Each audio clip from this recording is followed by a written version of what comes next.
تو واللہ عالم، لیکن یوں لگتا ہے جیسے اللہ جو ہے وہ اب ان 2 رکوعوں میں دنیا کی سیر کرا رہا ہے۔ سب سے پہلے توجہ دلائی گئی آسمان کی طرف، اور پھر باقی سورج اور چاند جو کہ آسمان کی زینت ہیں۔ آیت نمبر 2، اللہ الذی رفع السماوات بغیر عمد ترونها، وہ اللہ ہی ہے جس نے آسمانوں کو ایسے سہاروں کے بغیر قائم کیا ہے جو تم کو نظر آتے ہوں۔ عمد یا تو عماد کی جمع ہے، عماد کہتے ہیں نا پلر کو، الصلاۃ عماد الدین، ستون کو کہتے ہیں عماد، یا تو عماد کی جمع ہے عمد، یا عمود کی جمع ہے۔ عمود کہتے ہیں کسی چیز کے ہائی پوائنٹ کو، ہائیسٹ پوائنٹ کو عمود کہا جاتا ہے، جیسے پہاڑ کا عمود ہم کہیں گے نا، اس کی چوٹی۔ تو عمود کی بھی جمع ہو سکتا ہے عمد، اور عماد کی بھی جمع ہو سکتا ہے یہ لفظ عمد۔ آسمان کی طرف توجہ دلائی گئی کہ دیکھو کیسے بغیر ستونوں کے اللہ تعالیٰ نے اس کو کھڑا کیا ہوا ہے، بغیر عمدن، بغیر ستونوں کے، ترونہا، جو تم کو نظر آتے ہوں۔ اس کے بھی 2 معنی کیے گئے ہیں۔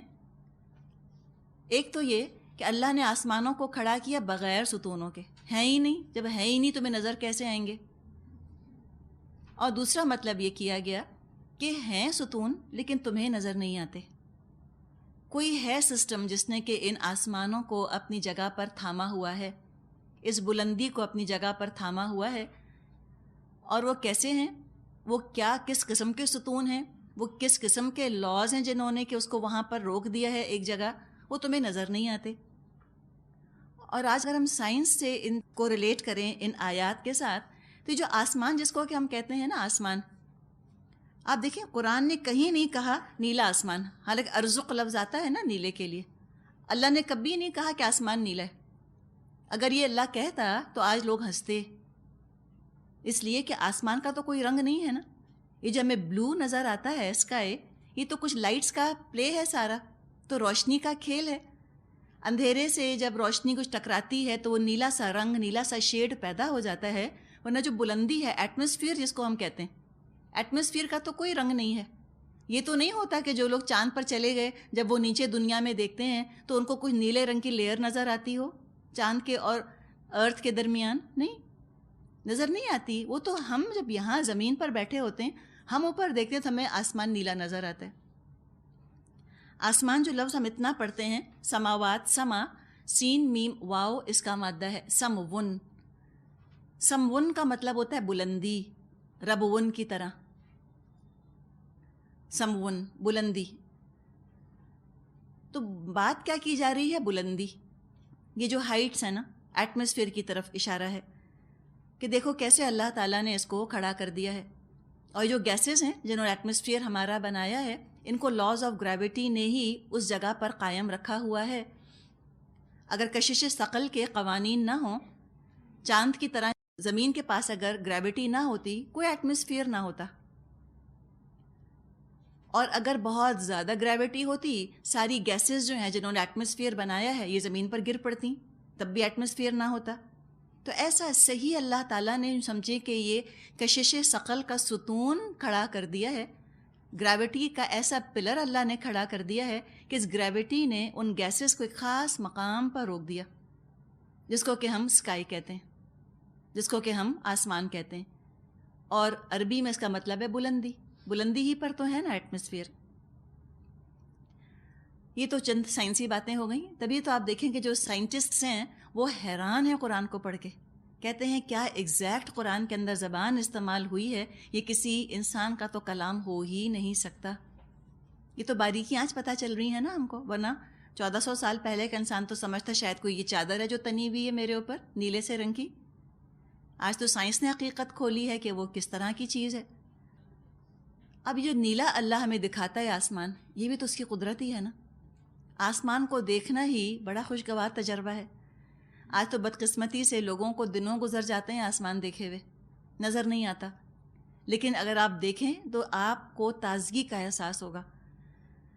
رنگ اتنا سودنگ نیلا، شام کا وقت ہوتا ہے تو ایسا سرمئی جیسا ہو جاتا ہے، اس پہ سفید سفید بادل، کلاؤڈز ہمیں روئی کے گالوں کی طرح پھرتے ہوئے نظر آتے ہیں۔ رنگ بھی اللہ نے اتنا پیارا بنایا آسمان کا، نیلا یا سرمئی یا سفید، اللہ چاہتا تو دنیا سے ہم کو جو آسمان نظر آتا وہ لال ہو سکتا تھا، ٹھیک ہے نا، ریڈ ہو سکتا تھا، پرپل ہو سکتا تھا، شاکنگ پنک ہو سکتا تھا، کوئی بھی رنگ ہو سکتا تھا، کیا فرق پڑتا؟ امیجن آپ کریں نا، بھڑکتا سرخ آسمان ہے، کیسی فیلنگ آتی؟ اگر آپ کے گھر کے اندر سرخ رنگ کے پردے بھی ہیں بھڑکتے ہوئے رنگوں کے، آپ کو گھبراہٹ ہوگی دیکھ کر ان کو۔ یہ جو رنگ ہیں، تیز رنگ جو ہوتے ہیں، یہ طبیعت کے اندر ہیجان پیدا کرتے ہیں، جوش پیدا کرتے ہیں۔ سائیکالوجی نے بھی کلرز کو اسٹڈی کیا ہے، اور کلرز کا جو امپیکٹ ہوتا ہے انسان کی نفسیات پر، اس کے بارے میں بھی ہمیں بہت سی باتیں بتائی ہیں۔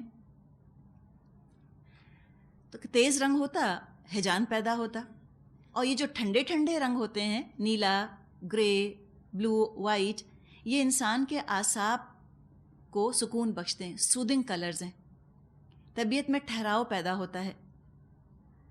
یہ تو دن کا معاملہ ہے کہ دن میں آسمان ہمیں نیلا نظر آتا ہے، رات کو سیاہ ہو جاتا ہے۔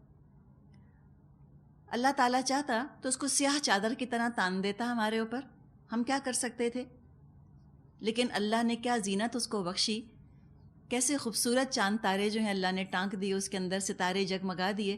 رات کو کبھی دیکھیں نا، لگتا ہے کہ جیسے کامدانی والا دوپٹہ نہیں ہوتا، ایسا خوبصورت کامدانی کا دوپٹہ ہے جو سروں کے اوپر اللہ تعالیٰ نے تان دیا۔ اور اس خوبصورتی سے کون فائدہ اٹھاتا ہے؟ انسان ہی فائدہ اٹھاتے ہیں۔ جانوروں کو یا پھول پودوں کو تو فرق نہیں پڑتا، ان کے اندر اسٹیٹک سینس نہیں ہے، حس لطیف نہیں ہے، انہیں نہیں فرق پڑتا کہ آسمان کالا ہے کہ پیلا، بلکہ آپ کے علم میں ہوگا کہ اکثر جانور تو کلر بلائنڈ ہی ہوتے ہیں، ان کو تو رنگوں کا فرق نظر ہی نہیں آتا۔ تو اللہ تعالیٰ نے انسان کے اندر چونکہ خوش ذوقی رکھی، اسٹیٹک سینس رکھا، حس لطیف رکھی ہے، انسان کو خوبصورتی اچھی لگتی ہے۔ خوبصورتی اس کی ضرورت تو پوری نہیں کرتی، اس کی خواہش ہے، دل چاہتا ہے چیزیں خوبصورت ہوں۔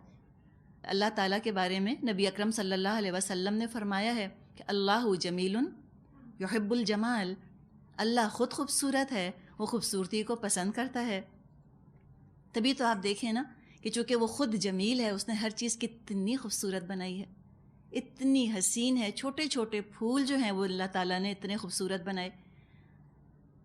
اور وہ جو ہم بات کر رہے ہیں کہ یہ چیزیں ہماری ضرورت نہیں تھیں، خواہش تھیں، ہماری خواہش کی بھی تسکین کا اس نے اللہ تعالیٰ نے سامان کر دیا، اتنا مہربان ہے۔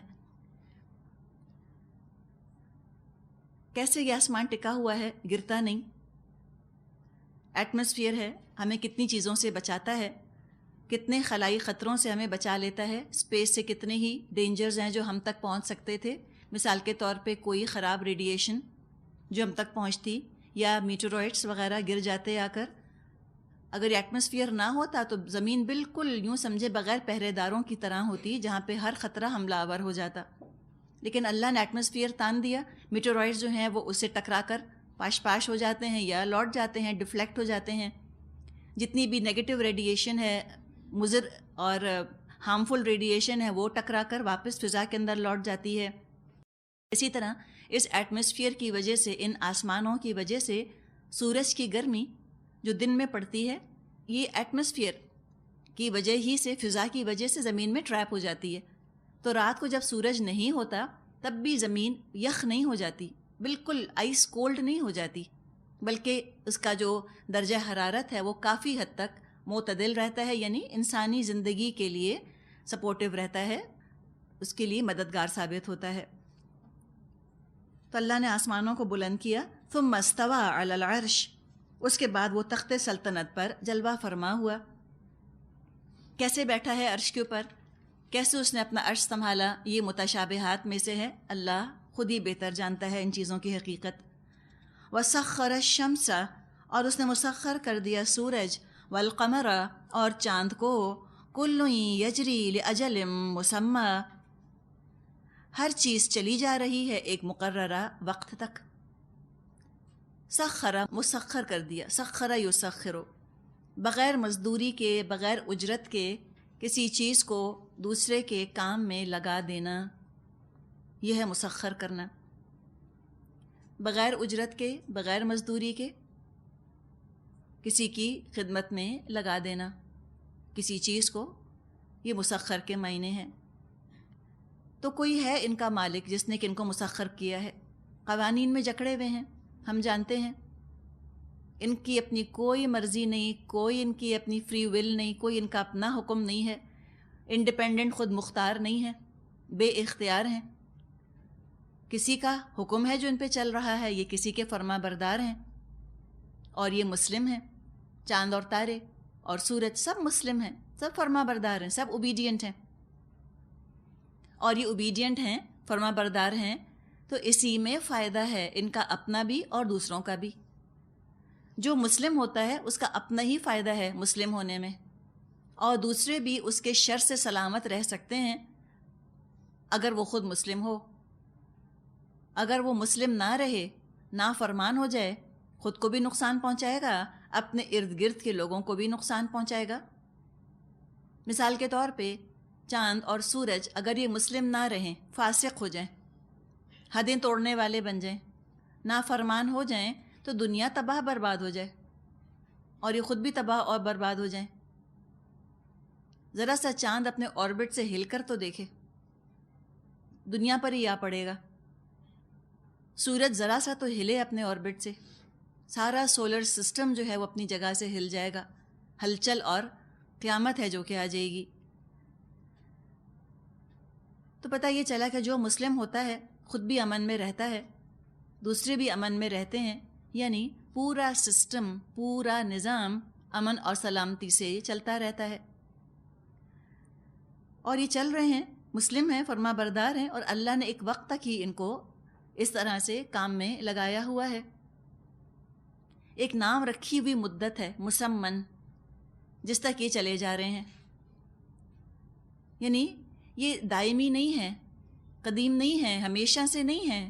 کسی نے بنایا ہے ان کو، یہ مخلوق ہیں، اور جس نے بنایا ہے وہی ان کو ایک دن ختم بھی کر دے گا، ان کی موت واقع ہو جائے گی. یدبر الامر یفصل الآیات لعلکم بلقاء ربکم توقنون. اس سارے نظام کی ہر چیز ایک وقت مقرر تک کے لیے چل رہی ہے، اور اللہ ہی اس سارے کام کی تدبیر فرما رہا ہے. وہ نشانیاں کھول کھول کر بیان کرتا ہے، شاید کہ تم اپنے رب کی ملاقات کا یقین کرو.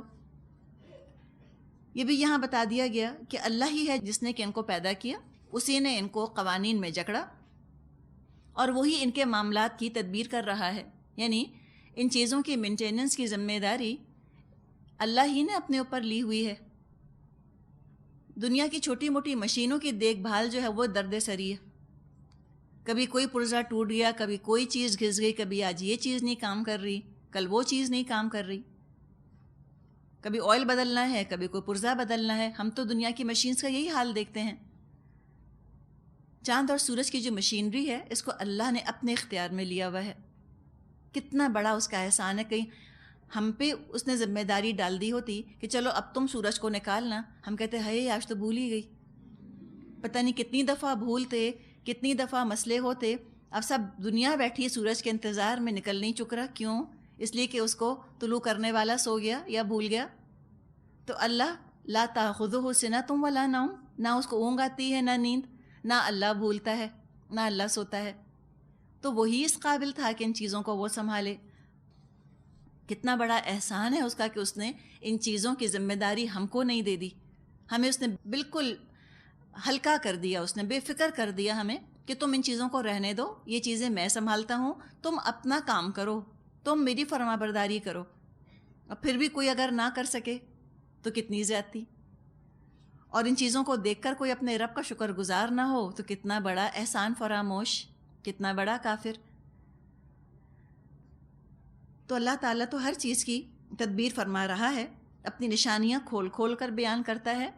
آیات سے مراد قرآن کی آیات ہو سکتی ہیں، جدا جدا بیان کر دیا گیا، یا یہ جو آفاق میں اللہ کی نشانیاں ہیں، اللہ کے سائنز ہیں. سورج اور چاند بھی تو اللہ کی آیات ہیں، اللہ کے سائنز ہیں. کس قدر تفصیل کے ساتھ اللہ نے ان کے نظام بنا دیے ہیں وہ بھی دیکھو. اور ان چیزوں کا بنانا جب مشکل نہیں تو تمہارا بنانا کیا مشکل ہے؟ اس نے تم کو بنایا، اور جس نے ایک دفعہ بنایا وہ دوبارہ بھی بنا سکتا ہے. تم کو بھی اللہ دوبارہ اٹھائے گا، تم اپنے رب سے ملاقات کرو گے. جیسے سورج کی ایک مدت مقرر ہے، اس کے بعد وہ ٹھنڈا ہو جائے گا، اسی طرح آخر ایک دن تو آئے گا نا کہ ہماری زندگی کا سورج بھی غروب ہو، لیکن جیسے سورج غروب ہو کر پھر اگلے دن طلوع ہوتا ہے، اسی طرح ہم بھی جب موت کی نیند سوئیں گے پھر طلوع ہوں گے، پھر اٹھیں گے. ہم ہمیشہ کا غروب ہونا نہیں ہوگا، اس کے بعد پھر طلوع ہونا ہے اور اپنے رب سے پھر ملاقات ہوگی. آیت نمبر 3. وَهُوَ الَّذِي مَدَّ الْأَرْضَ وَجَعَلَ فِيهَا رَوَاسِيَ وَأَنْهَارًا وَمِنْ كُلِّ الثَّمَرَاتِ جَعَلَ فِيهَا زَوْجَيْنِ اثْنَيْنِ يُغْشِي اللَّيْلَ النَّهَارَ إِنَّ فِي ذَلِكَ لَآيَاتٍ لِقَوْمٍ يَتَفَكَّرُونَ.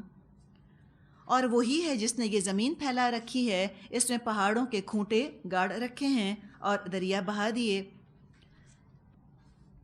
اسی نے ہر طرح کے پھلوں کے جوڑے پیدا کیے ہیں اور وہی دن پر رات طاری کرتا ہے.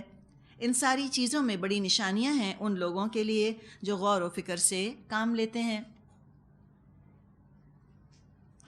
تو غور و فکر کرنے والوں کو چیلنج ہے کہ تم یہ فیکٹس دیکھو، سائنس پر غور کرو، اللہ کی خلاقی، اللہ کی تخلیق پر غور کرو تاکہ اللہ کی عظمت تمہارے ذہنوں میں اجاگر ہو. اللہ کا فعل ہے کائنات، کن فیکون، اور قرآن اللہ کا قول ہے، اس میں کوئی تضاد نہیں. جتنا کوئی اللہ کی بات پر، اللہ کے کلام پر غور کرے گا، کائنات کی عظمت، کائنات کے راز اس پر آشکارا ہوں گے، کھلیں گے. اور اگر کوئی کائنات کے رازوں پر غور کرتا ہے، یقیناً قرآن کی عظمت اس کے دماغ میں پیدا ہوگی. پہاڑوں کا ذکر کیا، کیسے ہم نے رکھ دیے ہیں، رواسیہ، گاڑ دیا گیا ہے ان کو. را سین واو اس کا مادہ ہے، مراد ہے گڑے ہوئے. لنگر کو بھی کہا جاتا ہے رواسی، اس لیے کہ لنگر جو ہیں وہ جہاز کو روک دیتے ہیں نا، اینکرز. ہمیں یہ بات پتہ چلی ہے کہ دنیا کے دو طرح کے موومنٹس ہیں نا. ایک تو وہ اپنے مدار کے گرد، اپنے آربٹ کے گرد چکر لگا رہی ہے، روٹیشن ہے، اور ایک وہ سورج کے گرد گھوم رہی ہے، یہ ریولیوشن ہے اس کا. اب جب ایک چیز گھومتی ہے تیزی کے ساتھ تو وائبریشن ہوتی ہے اس کے اندر. اللہ تعالیٰ نے اس وائبریشن کو روکنے کے لیے جگہ جگہ وزن رکھ دیے پہاڑوں کی شکل میں. ہم اتنی تیزی سے گھومنے والے لٹو پر بیٹھے ہیں، ایک ٹاپ پر بیٹھے ہیں، اور لگتا ہے کہ دنیا بالکل سٹل ہے. آپ دیکھیں خود حواس کا کتنا بڑا دھوکہ ہے نا. جو لوگ خالی اپنے حواسوں سے ہر بات پر یقین کرنا چاہتے ہیں اور جس بات کو حواس جھٹلا دیں وہ کہتے ہیں یہ چیز کا وجود ہی نہیں. کتنی ان سائنٹیفک اپروچ ہے. میرے حواس تو مجھے اس وقت یہ بتا رہے ہیں کہ میں بالکل سٹل بیٹھی ہوں، ذرا سی بھی حرکت نہیں ہے. آپ کے حواس بھی یہ بتا رہے ہیں آپ کو، لیکن غلط بتا رہے ہیں. تیزی کے ساتھ چکر کھا رہی ہے یہ دنیا، فضا کی رقاصہ کہتے ہیں اس کو. کیسے ناچ رہی ہے یہ خلا کے اندر، کتنی تیزی کے ساتھ حرکت کر رہی ہے.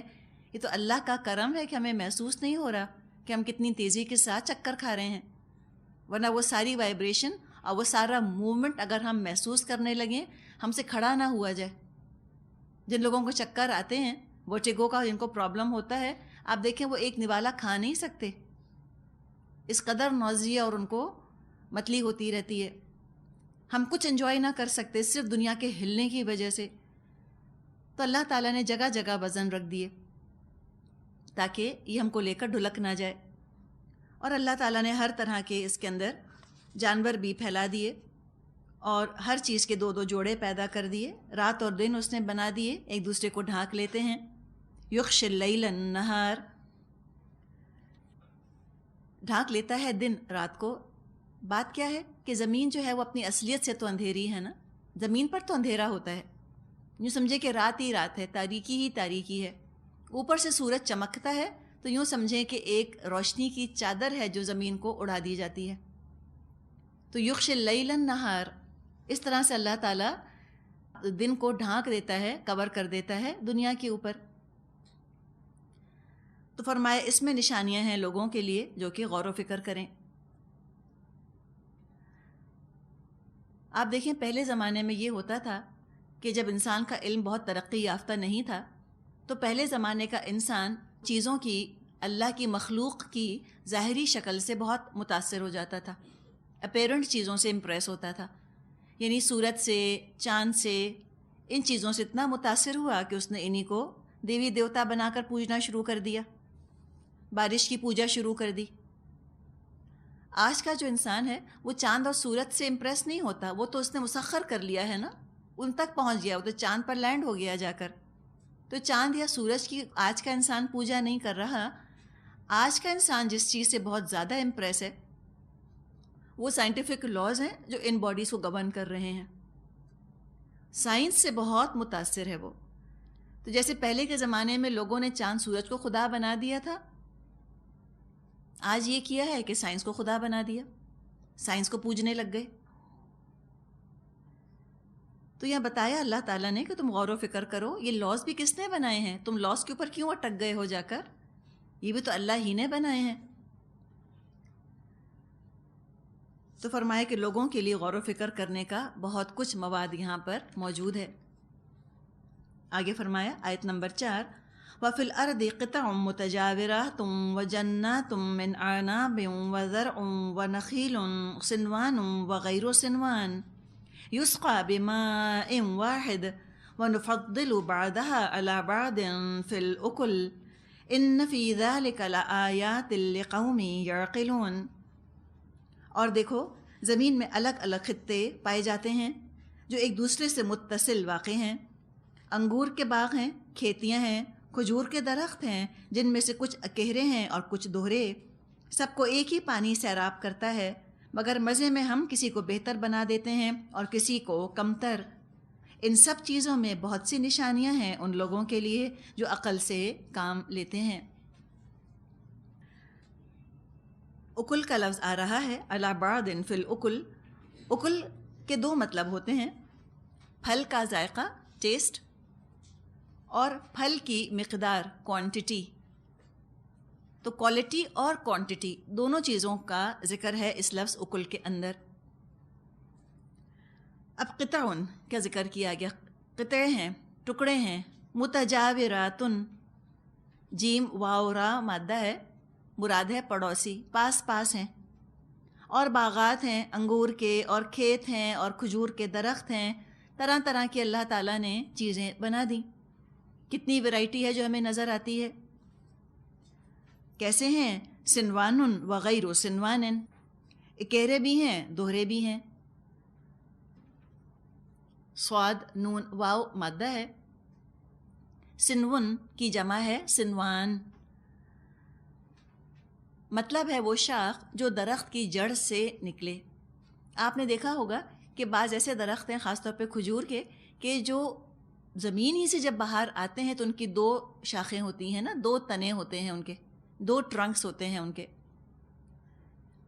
جیسے ٹوئنز بچے نہیں ہوتے، ٹوئنز بھی کیا ہیں؟ اکٹھے ہی دو ہوتے ہیں نا، ساتھ ہی دو پیدا ہوتے ہیں. اسی طرح دو ہی ٹرنکس ہیں، دو ہی تنے ہیں جو کہ اکٹھے نکلتے ہیں، ان کو صنوان کہا جاتا ہے. اب یہ مٹی کے ٹکڑوں کی بات کی گئی کہ دیکھو مٹی تو سب ایک جیسی ہوتی ہے. مٹی کو دیکھ کر کیا کوئی اندازہ لگا سکتا ہے کہ اس مٹی کی کیا خوبی ہے؟ جب بارش پڑتی ہے اس کے بعد جب وہ بارش جذب ہوتی ہے تو فرق پتہ چلتا ہے کہ کون سی زرخیز ہے اور کون سی زرخیز نہیں ہے. تو بارش تو سب پر برستی ہے، اور بارش کے بعد ہی مٹی کی خصوصیت جو ہے وہ پتہ چلتی ہے. ایک ہی پانی ہے، سب پر برستا ہے، چٹانوں پر بھی برستا ہے اور زرخیز علاقوں پر بھی برستا ہے، لیکن اپنی اپنی خصلت، اپنی اپنی فطرت کے حساب سے نتیجہ جو ہے وہ مختلف نکلتا ہے. اگر آپ انسانوں کو دیکھیں تو انسان بھی تو مٹی ہی سے بنے ہیں نا. اللہ نے بنایا ہے طین سے، تراب سے، مٹی سے. اب اس وقت ہم اپنی کلاس کی مثال لے لیتے ہیں. آپ سب اس وقت سامنے بیٹھی ہیں، ٹھیک ہے؟ ہم سب مٹی کے جسم ہیں، ہم سب یہاں بیٹھے. اور کیسے بیٹھی ہیں آپ؟ متجاوراتن، پاس پاس بیٹھی ہیں نا. کلام ایک ہی ہے، ایک ہی کلام سب کے کانوں سے ٹکرا رہا ہے، لیکن نتیجہ ایک جیسا نہیں نکلے گا اس کلام کے سننے کا. دنیا میں جو زمین ہوتی ہے وہ تو اللہ ہی کسی زمین کو بنجر بناتا ہے، کسی کو زرخیز بناتا ہے نا، اللہ کا کام ہے. لیکن جو ہم انسان ہیں، جو ہماری مٹی ہے، اللہ نے ہر انسان کی مٹی بہت زرخیز بنائی ہے، بڑی فرٹائل بنائی ہے نیکیوں کے لیے. پرفیکٹ مٹیریل ہے ہماری باڈی. لیکن ہر ایک سے نیکیوں کی فصل نہیں لہلہاتی، ہر ایک سے عمدہ عمدہ نیکیاں صادر نہیں ہوتی. کیوں؟ ایک ہی کلام ہے، سب پہ برس رہا ہے، پھر یہ اعمال کا فرق کیوں؟ بعض ایسے بھی ہوں گے جو بنجر کے بنجر رہ جائیں گے، اتنا قرآن سن کر، اتنا قرآن پڑھ کر بھی جب نکلیں گے ان کے عمل کے اندر کوئی تبدیلی نہ آئی ہوگی، اسی طرح غیبت ہوگی، اسی طرح بے پردگی ہوگی، وقت کا ضیاع اور اسراف اور دکھاوا، وہ جو پہلے کرتے چلے آئے تھے وہی کرتے چلے جائیں گے۔ یہ بھی ممکن ہے۔ کچھ ایسے ہوں گے کہ آئے کسی طرح سے تھے اور نکلے تو کسی اور ہی شکل میں۔ آئے تھے تو بالکل بے آبان تھے، کوئی آبادی نہ تھی نیکیوں کی، اور جب نکلے قرآن کی بارش کے بعد تو وہ نیکیوں کی فصل لہلہاتی نظر آئے گی، کوئی پہچانے کا نہیں کہ یہ وہی تھے، ایسی تبدیلی آ جائے گی۔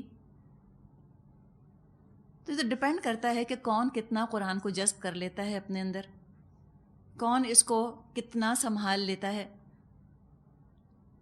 وہی کی بارش سب پر برستی ہے، ابو جہل پر بھی برسی، ابو بکر پر بھی برسی، لیکن ابو جہل نے گناہ کر کر کے، ضد کر کے، تکبر کر کے اتنا زیادہ اپنی مٹی کو بنجر کر لیا تھا کہ نیکی کی کوئی فصل نہ نکلی۔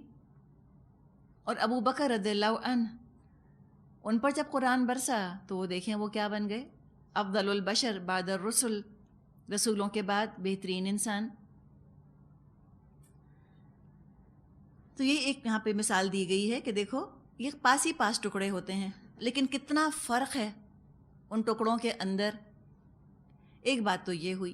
دوسری بات یہ کہ دیکھو مٹی تو ایک ہی جیسی ہے، چلیں زرخیز مٹی کی مثال ہم لے لیں، اسی میں سے جو ہے وہ انگور کے باغ بنتے ہیں اور انہی میں جو ہے وہ کھجور کے درخت اگتے ہیں۔ جو زرخیز زمین ہے وہ بھی طرح طرح کی ہے، الگ الگ، کسی کی کوئی شان ہے، کسی کی کوئی شان۔ تو جو لوگ اچھے ہوتے ہیں، جو زرخیز زمین کی طرح ہوتے ہیں، فرٹائل لینڈ کی طرح ہوتے ہیں، ابو بکر، عمر، عثمان، علی رضی اللہ عنہم، ان سب کا آپ دیکھیں کہ طریقہ ہی الگ ہے، مختلف ہیں ایک دوسرے سے۔ کوئی دو ایک جیسے نہیں، کسی دو کی شخصیت ایک جیسی نہیں۔ جہاں اللہ نے نباتات میں رنگا رنگی رکھی ہے، مناٹنی نہیں رکھی، ہر پھل ہر پھول اپنی جگہ بڑا خوبصورت، بہت فائدہ مند، رنگ الگ ہے، خوشبو مختلف ہے، شکل الگ ہے، مزاج الگ ہے، کسی میں کوئی فائدہ ہے، کسی میں کوئی فائدہ ہے۔ بالکل اسی طرح جو اللہ کے نیک انسان ہیں، جو اس وحی کو اپنے اندر جذب کرتے ہیں، وحی کو جذب کرنے کے بعد سب کی شخصیت الگ الگ ہوتی ہے، ایک رنگا رنگی ہے۔ اللہ کے جو نیک بندے ہیں خوبصورت پھولوں کے گلدستے کی طرح ہیں، بکے کی طرح ہیں، کوئی دو ایک جیسے نہیں، مزاج الگ ہے، طریقے الگ ہیں اور انداز الگ ہے، سب کی اپنی خوبصورتی ہے، سب کا اپنا فائدہ ہے۔ تو یہ اللہ تعالیٰ نے اتنی ورائٹی رکھی ہے انسانوں کے اندر بھی، تو لہٰذا دو انسانوں کو کمپیئر نہیں کرنا چاہیے، وہ کمپیریبل نہیں ہوتے، وہ اپنی جگہ ہے، وہ اپنی جگہ ہے۔ بس یہ دیکھیں کہ نیک لوگوں سے اللہ تعالیٰ ہمارا واسطہ رکھے۔ اور دوسرے جو اچھے لوگ ہوتے ہیں وہ بھی کوالٹی میں سب ایک جیسے نہیں ہوتے، یہ بھی ہے۔ جیسے کہ ایک تو ہے نا فرق، ایک کھجور ہے اور ایک انگور ہے، وہ تو ڈفرینٹ ہو گیا۔ کھجور ہی میں کتنی ورائٹیز ہیں، یا انگور ہی میں کتنی ورائٹیز ہیں، کوئی بہت میٹھا ہوتا ہے، بہت بڑا ہوتا ہے، بہت زیادہ تعداد میں ہوتا ہے، کوئی کم میٹھا ہوتا ہے، سائز بھی چھوٹا ہوتا ہے، کوالٹی بہت اچھی نہیں ہوتی۔ ہاں انگور ہوتا ہے، جیسے دو پھل ایک جیسے نہیں ہوتے، اور پھلوں کے اندر گریڈیشن ہوتی ہے، اسی طرح مومن کے بھی گریڈز ہوتے ہیں۔ حالانکہ پانی ایک ہی ہے، قرآن ہی ہے جو سب پہ برس رہا ہے، مان مبارکن، جسم سب کے ایک جیسے ہیں لیکن نتیجے ڈفرینٹ ہیں۔ نفضل بعضها علی بعض فی الاکل، اللہ فضیلت دے دیتا ہے بعض کو بعض پر، تعداد کے لحاظ سے بھی، مزے کے لحاظ سے بھی۔ یہی مومن کا معاملہ ہے، بعض کو اللہ نے بعض پر فضیلت دے دی ہے۔ قرآن وہی ہے، یہی قرآن ہے جو ابو بکر نے سنا تھا، اور یہی قرآن ہے جو ہم سن رہے ہیں۔ کوئی ذائقے میں، مقدار میں ابو بکر جیسا ہو جاتا ہے، نہایت عمدہ، ٹاپ کوالٹی، اور کوئی ہم جیسا رہ جاتا ہے، لو کوالٹی۔ تو یہ تو بس اللہ کی دین ہے نا، ایک حد تک ہی کوئی انسان اپنے آپ کو کام میں لا سکتا ہے، دین کے لمیٹیشنز ہیں انسانوں کی۔ ابو بکر کی کوالٹی کچھ اور تھی، جو ان کے اندر پوٹینشلز تھے وہ کچھ اور تھے، انہوں نے اس کو بھرپور استعمال کیا. تو ہم سے یہ نہیں پوچھا جائے گا کہ تم بتاؤ تم ابو بکر جیسے بن سکے یا نہیں بن سکے. اللہ یہ نہیں پوچھے گا ہم سے. اللہ ہم سے یہ پوچھے گا کہ تمہارا جتنا پوٹینشیل تھا تم نے اس کو پوری طرح استعمال کیا یا نہیں کیا. اس میں ایک حدیث آتی ہے، یہ صحیح بخاری اور صحیح مسلم میں حدیث ہے. ابو موسیٰ اشعری رضی اللہ عنہ بیان کرتے ہیں، نبی اکرم صلی اللہ علیہ وسلم نے ارشاد فرمایا، اس ہدایت اور علم کی مثال جو اللہ نے مجھے دے کر بھیجا ہے بارش کی سی ہے. یعنی وحی کی مثال کیسی ہے؟ بارش کی سی جو زمین پر برسی. زمین کا ایک حصہ عمدہ تھا، اس نے پانی کو قبول کیا اور گھاس اور دیگر بہت سی جڑی بوٹیاں اگائیں، اور اس کا ایک حصہ غیر قابل تھا، اس نے پانی کو اکٹھا کر لیا. یعنی خود تو فائدہ نہ اٹھایا لیکن پانی جمع کر لیا. بس اللہ نے اس کے ذریعے لوگوں کو نفع دیا، بس انہوں نے اس سے خود بھی پیا اور جانوروں کو پلایا اور کھیتی سیراب کی. اور زمین کے ایک اور حصے کو بھی پہنچی جو چٹیل میدان تھا، جس نے نہ تو پانی اکٹھا کیا نہ گھاس اگایا. بس یہی مثال ہے اس شخص کی جس نے دین میں سمجھ حاصل کی اور اسے اللہ نے اس ہدایت کے ذریعے نفع دیا جو دے کر مجھے اللہ نے مبعوث فرمایا. بس اس نے خود بھی علم حاصل کیا اور دوسروں کو بھی سکھایا. اور اس شخص کی مثال ہے جس نے اس کی طرف سر اٹھا کر بھی نہ دیکھا اور اس ہدایت کو قبول نہ کیا جو مجھ کو دے کر بھیجا گیا ہے.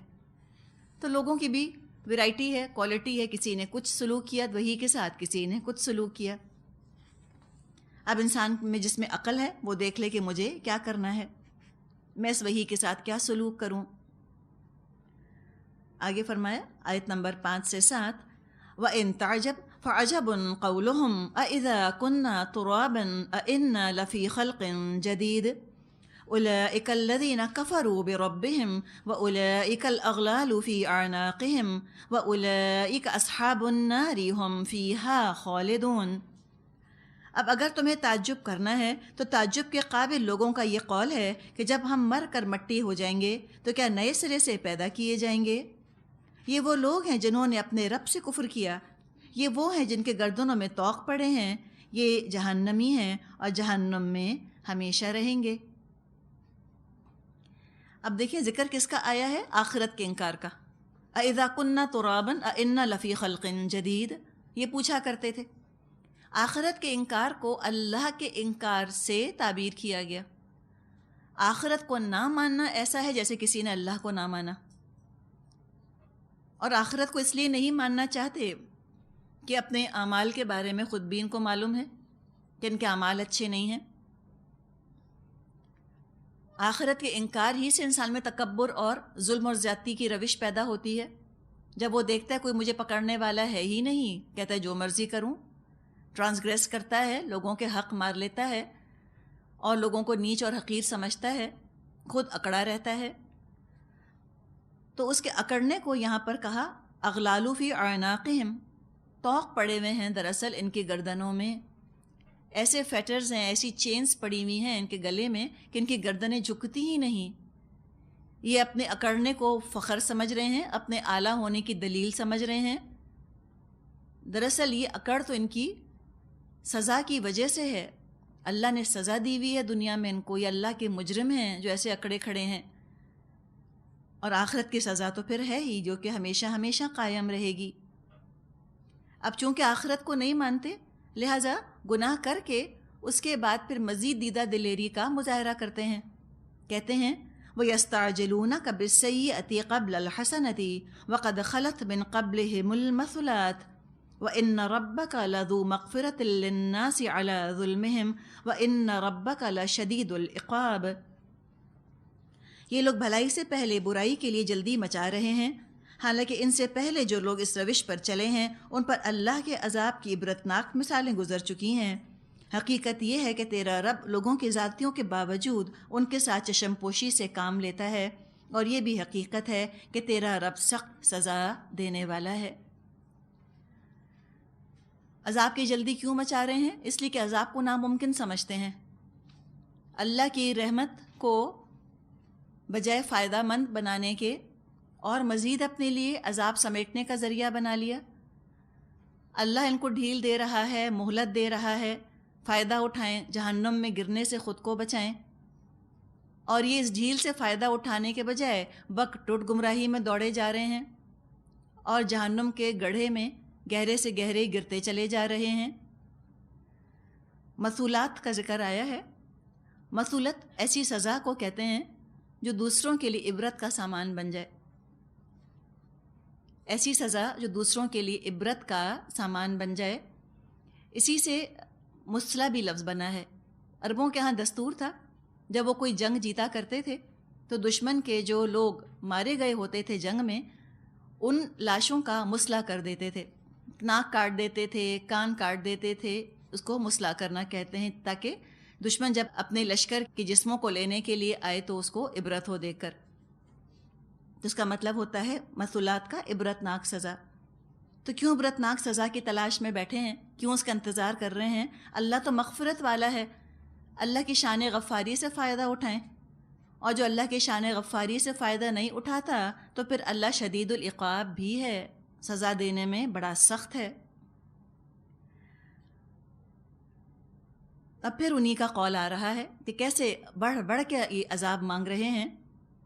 وَيَقُولُ الَّذِينَ كَفَرُوا لَوْلَا أُنزِلَ عَلَيْهِ آيَةٌ مِّن رَّبِّهِ إِنَّمَا أَنتَ مُنذِرٌ وَلِكُلِّ قَوْمٍ هَادٍ۔ یہ لوگ جنہوں نے آپ کی بات ماننے سے انکار کر دیا ہے کہتے ہیں اس شخص پر اس کے رب کی طرف سے کوئی نشانی کیوں نہ اتری، آپ تو محض خبردار کرنے والے ہیں اور ہر قوم کے لیے ایک رہنما ہے۔ اب جو ان کا مطالبہ تھا کہ آپ پر کوئی آیت کیوں نہیں نازل ہوتی، مراد ہے کہ آخر اے نبی صلی اللہ علیہ وسلم کوئی معجزہ کیوں نہیں دکھا رہے آپ؟ یہ آ کر کفار مکہ فرمائش کرتے تھے کہ محمد تو معجزہ دکھاؤ۔ اب معجزہ اگر دکھا دیا جاتا اور پھر بھی انکار کرتے تو عذاب تو آنا ہی آنا تھا۔ تو یہاں پر پھر ان کو ترغیب دی جا رہی ہے کہ اللہ کے بندو، عذاب کو دیکھ کر ہدایت پاؤ گے، اس سے بہتر آپشن تمہارے پاس موجود ہے، ہادی موجود ہے، ہادی کے ذریعے ہدایت پالو۔ ہادی کو ریجیکٹ کرو گے تو عذاب تو نظر آئے گا، سب ماننے پہ تیار ہوگے، سب ایمان لے آؤ گے عذاب دیکھ کر، تو کیوں انتظار کرتے ہو عذاب کا؟ ہادی تمہیں بات بتا رہے ہیں، رہنمائی کر رہے ہیں، اس سے فائدہ اٹھا لو تاکہ عذاب سے بچ جاؤ۔ اور یہاں انداز بھی آپ دیکھیں، ان کے مطالبے کا جواب نہیں دیا گیا کہ یہ آپ سے معجزہ طلب کرتے ہیں، خالی ان کا قول نقل کیا۔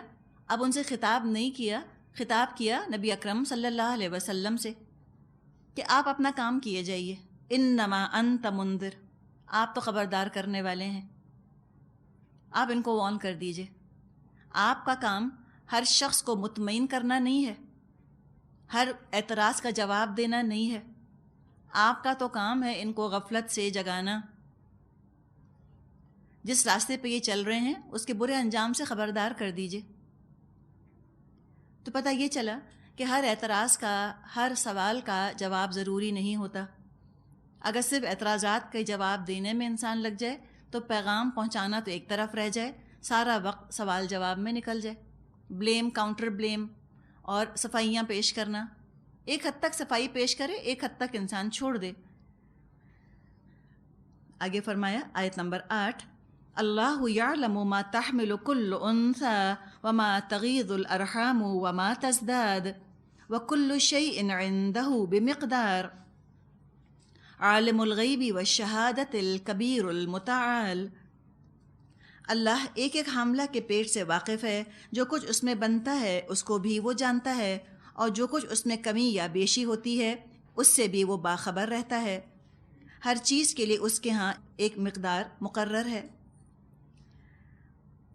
ارحام کا ذکر کیا گیا، یعنی جس مادہ کے رحم میں، جس فیمیل کے وومب میں جو بن رہا ہے، جو مخلوق پرورش پا رہی ہے، اللہ کے علم میں ہے۔ اب وہ وومب، وہ رحم، چاہے پھول کا بیج ہو، یا وہ چونٹی کا انڈا ہو، یا وہ کوئی انسان کی مادہ ہو، ہر چیز اللہ کے علم میں ہے۔ ہم تو خالی انسانوں تک محدود سمجھتے ہیں اس چیز کو۔ کتنی مخلوق ہے اللہ کی جو ریپروڈیوس کر رہی ہے، جو تخلیق کے مراحل سے گزرتی ہے۔ ہر ایک کی تخلیق براہ راست اللہ کی نگرانی میں ہو رہی ہے۔ اللہ سب کی قوتوں کو، صلاحیتوں کو، قابلیت کو دیکھ رہا ہے، ان کے پوٹینشلز کو، ان کے پاورز کو اللہ ڈیولپ کر رہا ہے۔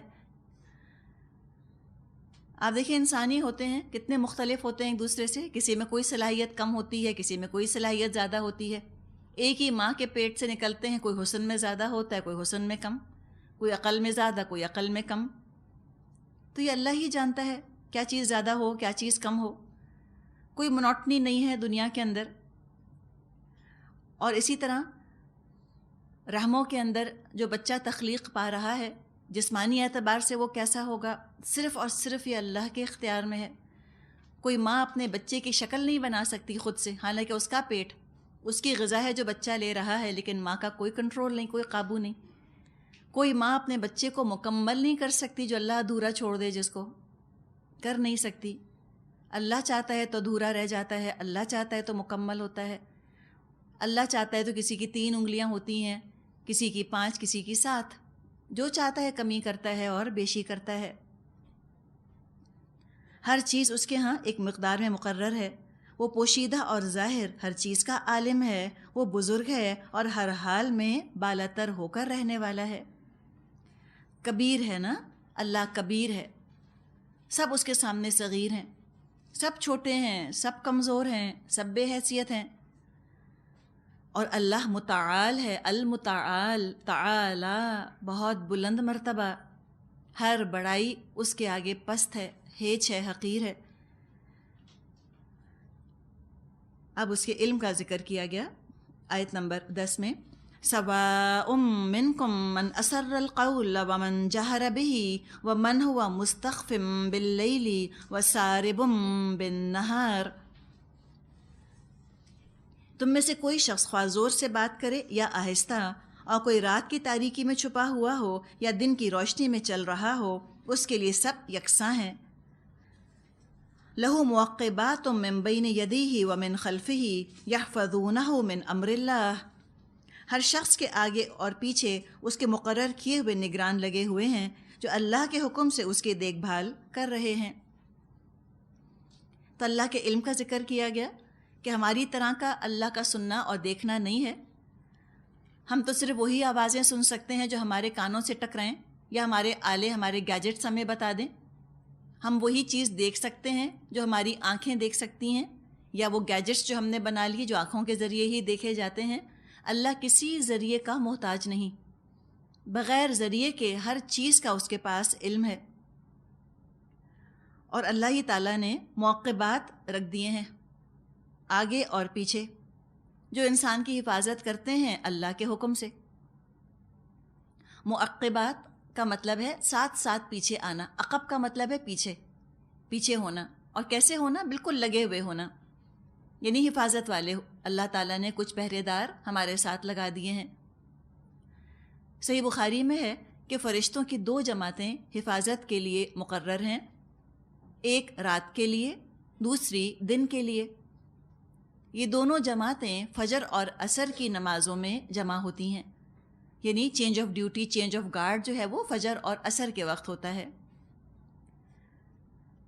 حضرت علی رضی اللہ عنہ سے روایت ہے کہ ہر انسان کے ساتھ کچھ حفاظت کرنے والے فرشتے مقرر ہیں، جو اس کی حفاظت کرتے رہتے ہیں کہ اس کے اوپر کوئی دیوار وغیرہ نہ گر جائے، یا کسی گڑھے یا غار میں وہ نہ گر جائے۔